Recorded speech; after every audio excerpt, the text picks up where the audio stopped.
নমস্কার। আমরা এখন দাঁড়িয়ে আছি ব্রহ্মপুত্র হস্টেলে, আইআইটি গুয়াহাটি, আসামে। আমাদের সঙ্গে আছেন শ্যামলবাবু, শ্যামল জানা। উনি পশ্চিমবঙ্গে মিদনাপুরে একটি প্রাইমারি স্কুলের শিক্ষক।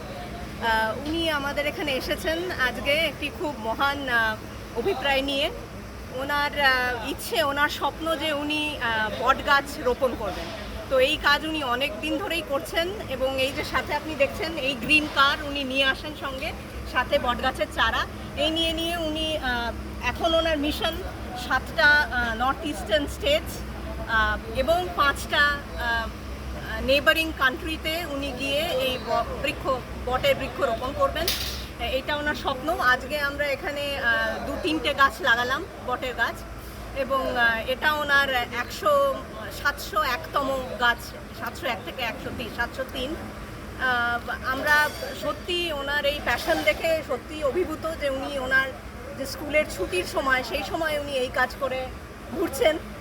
ওনার সঙ্গে দেখা হয়েও খুব ভালো লাগলো। ওনার স্বপ্নের একটা ভাগিদার হতে পারলাম ছোট্টভাবে, সেটাও আমাদের খুব ভালো লাগলো। এই সচেতনতা যেন আমাদের সবাই মধ্যে থাকে যে আমাদের গাছ লাগাতে হবে, গাছ আমাদের বন্ধু, এটা কোনো নতুন কথা নয়।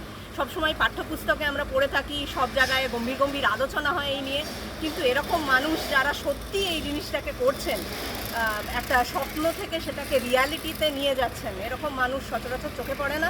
শ্যামলবাবু, আপনাকে অনেক অভিনন্দন। আপনি যেন আপনার এই স্বপ্ন পূর্ণ করতে পারেন, এই শুভেচ্ছা রইল।